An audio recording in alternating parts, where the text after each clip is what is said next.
Hai teman-teman, welcome back to my channel, Caroline Patricia.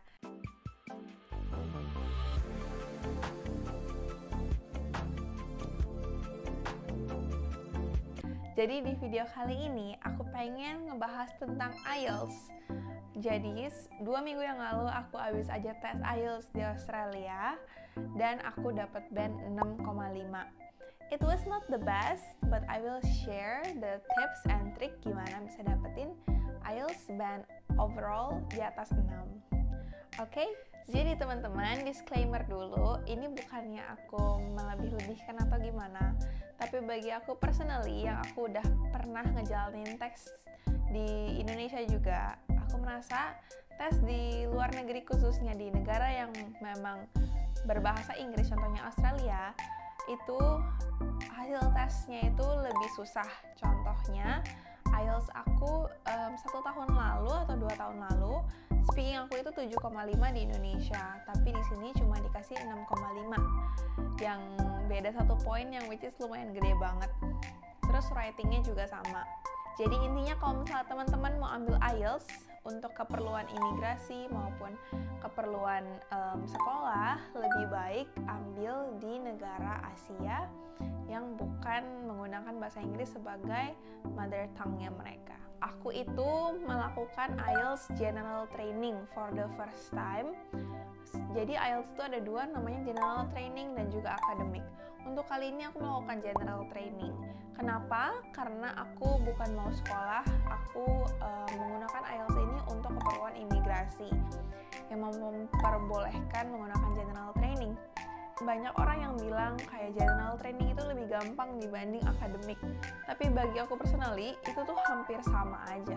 Aku udah melakukan akademik IELTS itu 2 kali, General Training itu 1 kali ini, dan menurut aku itu hampir mirip sama, cuma paling bedanya itu cuma di writingnya itu lebih mudah dibanding writingnya akademik. Tapi untuk reading, listening, speaking itu tuh hampir sama. Readingnya pun kata-katanya pun juga sama-sama berat gitu, tapi mungkin lebih singkat dibanding akademik yang panjang banget, bisa sampai 1,5 halaman. Jadi tipsnya itu gimana? Yang pertama itu adalah siapin dari jauh-jauh hari nyicil. Mungkin ada beberapa orang yang mereka itu tipe kebut seminggu atau kebut 3 hari.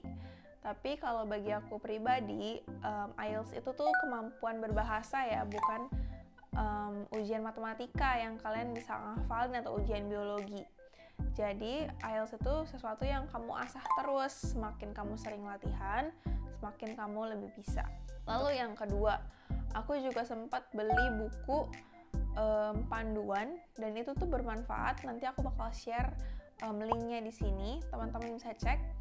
Harganya itu cukup mahal, sekitar 500 ribuan. Aku bayar pakai Aussie dollar soalnya. Tapi bener-bener bermanfaat, dan saat itu aku download yang akademik. Dia bener-bener menjelaskan secara rinci.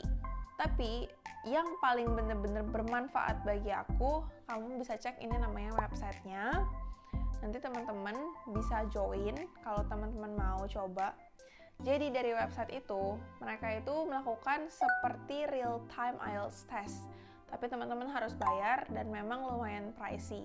Dia ada paket 1 bulan sama 1 minggu. Bagi aku itu bener-bener bagus banget kalau memang teman-teman yang niat ya. Karena teman-teman bisa melatih IELTS secara real-time dan ujian seperti ujian IELTS layaknya. Jadi dia itu juga bakal kasih lihat jawabannya bagian mana aja teman-teman yang salah. Bagian speakingnya bisa dikasih nilai melalui AI. Bagian writingnya juga bisa melalui AI atau instructor. Bisa juga, tapi yang AI lebih affordable dan lebih cepat juga.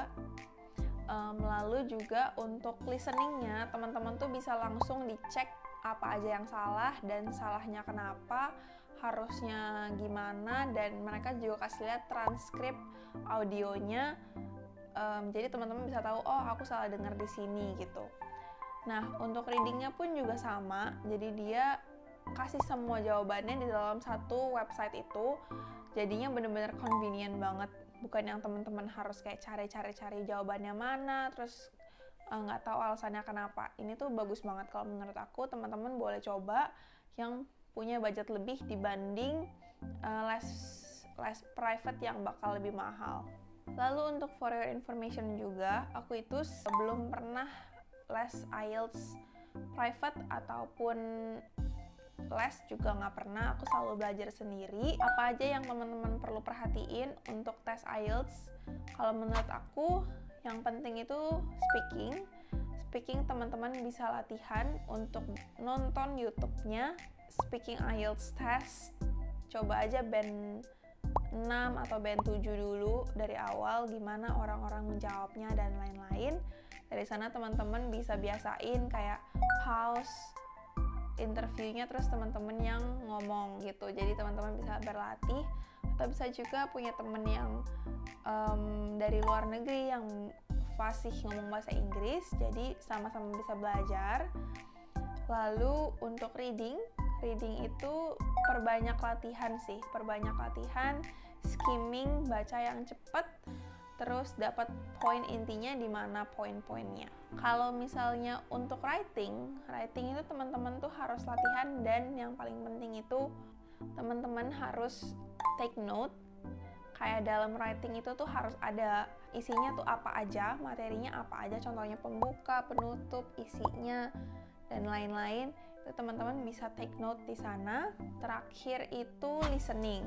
Untuk yang listening, teman-teman bisa latihan di YouTube. Kalau teman-teman mau yang nggak berbayar, bisa di YouTube. Dia itu banyak banget practice listening test. Teman-teman bisa cek dan latihan terus-terus. Kalau bisa dalam seminggu itu at least kayak 3 kali atau 4 kali gitu. Jadi benar-benar latihan terus. Amin, itu bakal benar-benar membantu banget biar teman-teman paham. Untuk IELTS sendiri sebenarnya tuh resources-nya tuh udah banyak banget. Jadi teman-teman bisa cuma research di Google atau cari di YouTube. Mereka tuh banyak banget kasih contoh soal atau latihan-latihan, cara belajar dan lain-lain. Teman-teman cuma perlu niat untuk research. Oh iya, satu lagi, aku bisa share ke teman-teman notes yang aku udah buat pas aku tes IELTS kemarin. Semoga bisa membantu. Nanti aku bakal share di link di bawah, teman-teman bisa download. I hope it helps. Aku nggak tahu harus ngejelasin apa lagi, tapi kalau menurut aku, teman-teman belajar setidaknya 1 bulan sebelum, bener-bener niatin dalam 1 minggu tuh kalau bisa 5 hari, 4 hari untuk latihan-latihan terus, sehabis kerja atau pas lagi waktu senggang, latihan terus, listening, speaking, writing, sama reading. Ya, that's it. Untuk biaya IELTS-nya sendiri, sekarang itu kalau di Australia itu sekitar $410. Aku nggak tahu di Indonesia sekarang berapa, teman-teman bisa cek di IDP. Tapi untuk teman-teman yang mau ke luar negeri dan membutuhkan IELTS, ayo semangat, belajar, jangan menyerah. Bener-bener itu adalah tiket utama yang teman-teman butuhin ketika teman-teman perlu ke luar negeri untuk melakukan jenjang karir selanjutnya ataupun study. Oke teman-teman, I hope it helps. Kalau misalnya teman-teman ada pertanyaan, just comment down below, atau bisa juga follow social media aku, Instagram, TikTok, ini linknya. Teman-teman bisa cek juga di kolom description, and see you on my next video. Jangan lupa like, comment, and subscribe. Bye-bye.